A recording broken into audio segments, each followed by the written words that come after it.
आज आपण योगा प्राणायामचे काही हलके-फुलके प्रकार बघणार आहोत, की जे जॉब करणाऱ्या महिला सुद्धा अगदी इझिली करू शकतात. कमी वेळेत असणार आहेत आणि त्यामुळे त्या सुद्धा प्रत्येक जण ॲक्टिव्ह आणि प्रसन्न राहू शकतील दिवसभर. पण योगा आणि प्राणायाम शिकण्याआधी त्याचं आपण महत्त्व बघू. का आपण योगा आणि प्राणायाम करायचा आहे? तर आजचं ते जीवन हे खूप धकाधकीचं झालेलं आहे. खूप असं फास्ट झालेलं आहे आणि त्यामुळे आपल्याला एक आरोग्य आपलं जे आहे ते बिघडत चाललेलं आहे आणि म्हणून आपल्याला योगा आणि प्राणायामची गरज आहे, की जे श्वासावर नियंत्रण करू शकतं. कारण आपण ह्या दगदगीमध्ये श्वासाकडे लक्षच देत नाही आहोत आणि म्हणूनच आपलं आरोग्य हे बिघडत चाललेलं आहे. आपण मोबाईल, टीव्ही, किटी पार्टीज, पैसा, शॉपिंग यामध्ये याच्या अधीन चाललेलो आहे. यामध्ये खूप गुंतत चाललेलो आहोत आणि म्हणूनच आपण आरोग्याकडे खूप दुर्लक्ष करत आहोत आणि प्रत्येक घराघरांमध्ये ही एक समस्या निर्माण झाली आहे, की आई मला बोर होत आहे, आई मला खूप कंटाळा आला आहे. अशी हाक, असा आवाज प्रत्येक मुलांमधून आपल्याला ऐकायला मिळत आहे. कारण ह्या आपण पूर्वीच्या काळी चिन्नी-दांडू, गोलघरे, लपंडाव, काचातोडी यासारखे हे सगळे खेळ आपण घराच्या बाहेर अंगणात किंवा मैदानात जाऊन खेळत असो. पण आजकाल टीव्ही, मोबाईल आणि एसी फॅनच्या जमान्यात आपण दरवाजे खिडक्या सुद्धा उघडायचं बंद करून टाकलेलो आहोत आणि बाहेर तर आपण जातच नाही. त्यामुळे मुलांमध्ये, आपल्यामध्ये स्थूलपणा येणे किंवा आरोग्य बिघडणं, डिप्रेशन सारखे आजार किंवा बीपी, शुगर यासारखे आजार आपल्याला आपल्या अवतीभोवती भोगावत आहेत. आणि म्हणूनच आपल्याला आज नितांत गरज आहे ती श्वासाकडे लक्ष केंद्रित करून योगा आणि प्राणायाम करण्याची. आणि तेच आज मी शिकवणार आहे.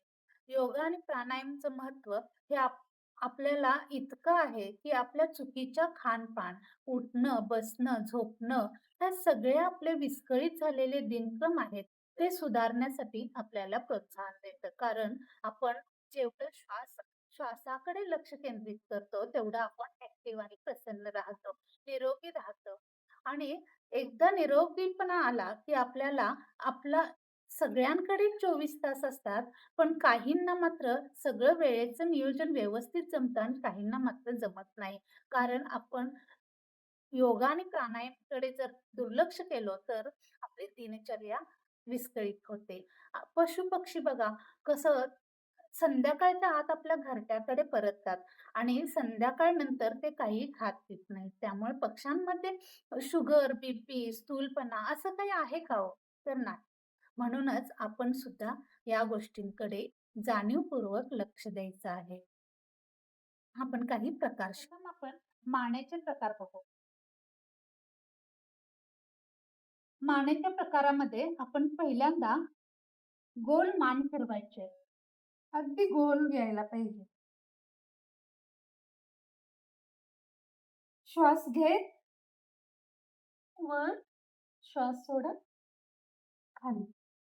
पुन्हा उलटा प्रकार घ्यायचा आहे. श्वास घेत वर, श्वास सोडत खाली. श्वास घेत वर, श्वास सोडत खाली. घेताना आपण हे मान असं खांद्याला टेकलं पाहिजे. ओके. आपण आता दुसरा प्रकार बघू. श्वास सोडत खाली, श्वास घेत वर. श्वास सोडत खाली, श्वास घेत वर. श्वास सोडत खाली, श्वास सोडत खाली. आता तिसरा प्रकार.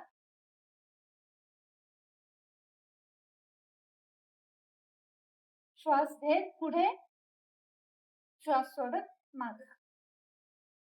आता चौथा प्रकार. श्वास घ्यायचा आणि झटकायचा आहे पाठ.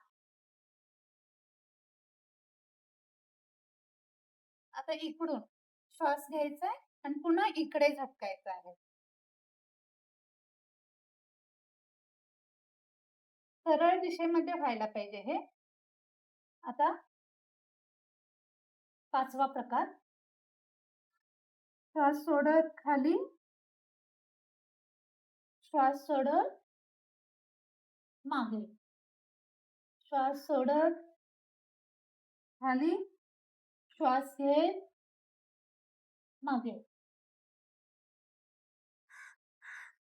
हे जे मानेचे प्रकार आहेत, ते आपण 3-3 वेळा करू शकतो, 5-5 वेळा किंवा 7-7 वेळा, 9-9 वेळा. आपल्याला जसा वेळ आहे तसं आपण किंवा जसं दुखणं आहे त्या पद्धतीनं आपण करू शकतो. श्वासाकडे लक्ष देऊन करायचंय. म्हणजे 3-3 वेळा म्हणजे गोल राउंडमध्ये 3,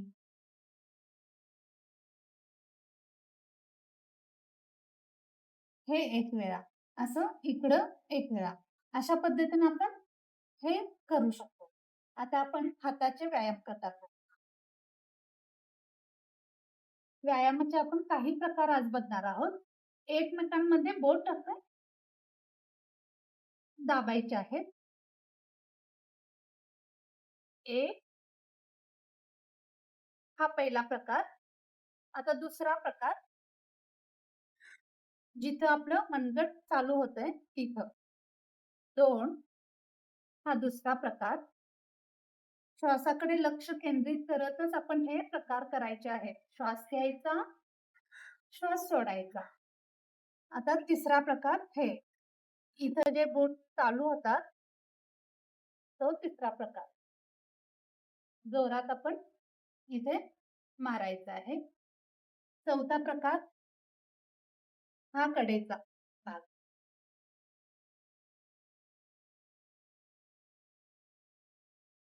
5वा प्रकार, हात आपले सरळ दिशेलाच असले पाहिजे. उलट-सुलट, उलट-सुलट मारायचा आहे. मग हा हात उलट-सुलट, उलट-सुलट. 6वा प्रकार, मळ हातावर फक्त असा मळ हातानेच मारायचं. आता दुसरा हात आणि 7वा प्रकार हाताचा टाळी वाजवायचा. हात असं नाही करायचं किंवा असं बसायचं नाही. पूर्ण अशा स्ट्रेट लाईनमध्येच बसायचं आहे आपल्याला. हे आपले हाताचे प्रकार झाले. आज आपण एवढेच प्रकार बघू. पुढच्या व्हिडिओमध्ये आपण अजून काही प्रकार बघू. धन्यवाद.